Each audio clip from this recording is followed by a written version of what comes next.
آنچه بیشترین تأثیر را بر بدن و به ویژه مغزمان دارد، ورودی‌های بدنمان هستند و مهمترین ورودی‌های بدنمان خوراکی‌هایی است که روزانه مصرف می‌کنیم.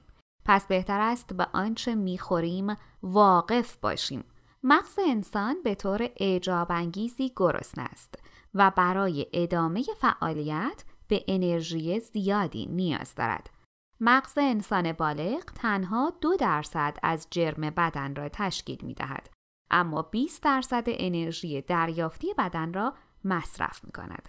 مغز کودکان 50% از گلوکوز دریافتی روزانه را مصرف می‌کند و این عدد در نوزادان به 60% می‌رسد. در سالهای اخیر نتایج تحقیقات و پژوهش‌ها هم حاکی از ارتباط مستقیم بین تغذیه و عملکرد مغز هست. بنابراین مغز برای داشتن یک عملکرد خوب در طول روز به غذا و انرژی زیادی نیاز دارد. و سوال اینجاست که کدام تغذیه برای تقویت حافظه مفید هست و کدام خوراکی برای حافظه مضر هست. متخصصان تغذیه تاکید دارند که مهمترین استراتژی برای سالم نگه داشتن مغز و حافظه پیروی از یک الگوی غذایی سالم هست که شامل مقدار زیادی میوه، سبزیجات، حبوبات و غلات کامل باشد. ما در این ویدیو قصد داریم سالمترین و مناسبترین خوراکی‌های تقویت کننده حافظه و بهبود عملکرد مغز را برایتان معرفی کنیم. پس تا آخر ویدیو با ما همراه باشید. مورد شماره 1 تخم مرغ. تخم مرغ کامل یعنی هم سفیده و هم زرده با هم از نظر تغذیه‌ای یک غذای غنی است و تقریباً تمام مواد مغذی مورد نیاز شما را تأمین می‌کند. تخم مرغ یکی از بهترین منابع غذایی کولین هست. این ماده مغذی برای تشکیل غشاء سلولی و بهبود حافظه مورد نیاز است. پس از این خوراکی برای تقویت حافظه و هوش غافل نشوید. مورد دوم ماهی. وقتی مردم در مورد غذاها صحبت می کنند، ماهی های چرب اغلب در صدر لیست قرار می گیرند. این نوع ماهی شامل ماهی آزاد، قزلالا، ماهی تن آلباکور، شاه ماهی و ساردین هست که همگی منابع غنی از اسیدهای چرب امگا 3 هستند. حدود 60% از مغز ما از چربی ساخته شده است و نیمی از این چربی از اسیدهای چرب امگا 3 تشکیل شده است. مغز از امگا 3 برای ساختن سلولهای مغز و عصبی استفاده می کند و این چربی ها برای یادگیری و حافظه ضروری هستند. امگا 3 همچنین چندین مزیت اضافی برای مغز شما دارد. آنها ممکن است زوال ذهنی مرتبط با افزایش سن را کاهش دهند و به جلوگیری از بیماری آلزایمر کمک کنند.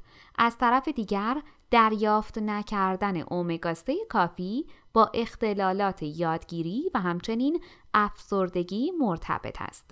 پس حتما ماهی را در رژیم غذایی خودتان قرار دهید و اگر طرفدار ماهی نیستید بهتر است با مشاوره پزشک از قرص‌های امگا 3 استفاده کنید. مورد سوم سویا. سویا نوعی لوبیا است و مردم آن را لوبیای ژاپنی می‌نامند. سویا در مقایسه با حبوبات دیگر دارای مقدار زیادی پروتئین با کیفیت خوب شبیه سفیده تخم مرغ و شیر می باشد. مقدار پروتئین دانه سویا بیش از گوشت گاو و گوسفند و کلسیوم آن بیش از شیر گاو است. سویا دارای ماده‌ای به نام ایزوفلاوون هست که اثر آن شبیه استروژن می باشد، به این ترتیب که موجب استحکام استخوان‌ها می شود و همچنین از بیماری آلزایمر و از دست دادن حافظه و هوشیاری در سنین بالا پیشگیری می کند. شواهدی وجود دارد که نشان می دهد مصرف این خوراکی برای تقویت حافظه می تواند تأثیر زیادی داشته باشد و حافظه بلند مدت و کوتاه مدت را بهبود بخشد.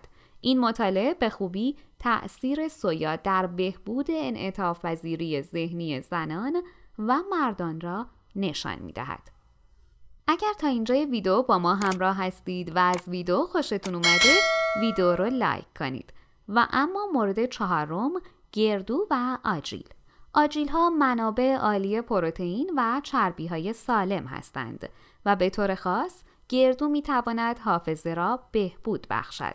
گردو سرشار از نوعی اسید چرب امگا 3 به نام آلفا لینولنیک است. رژیم های غذایی غنی از آلفا لینولنیک و سایر اسیدهای چرب امگا 3 با کاهش فشار خون مرتبط هستند. این اتفاق هم برای قلب و هم برای مغز خوب و مفید است. مورد پنجم، غلات.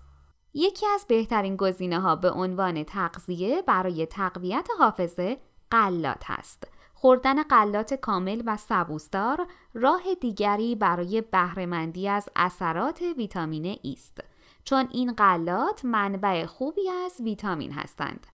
غلات سبوسدار عبارتند از برنج قهوه‌ای، جو، بلغوره، گندم. گروهی از مردم به رژیم غذایی خودشان خیلی کم اهمیت می‌دهند و صرفاً هر خوراکی باب میل رو مصرف می‌کنند و نسبت به مفید یا مضر بودن آن خوراکی بی‌توجهند.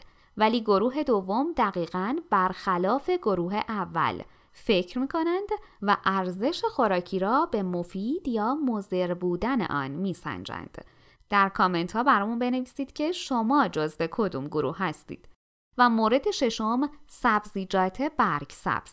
می توانیم به انواعی از سبزیجات و میوه ها اشاره کنیم که نه تنها به صورت کلی برای سلامتی مفید هستند، بلکه برای افزایش حافظه بلند مدت و بهبود کارایی ذهن هم مؤثرند. این مواد غذایی شامل گوجه فرنگی، انواع توت، مرکبات، هویج، کلم بروکلی، سیب زمینی شیرین و اسفناج هستند. همچنین زغال‌اخته، میوه‌های جنگلی و انگور هم شامل میزان زیادی آنتی اکسیدان هستند که برای سلامت سلول‌های عصبی بسیار اهمیت دارد.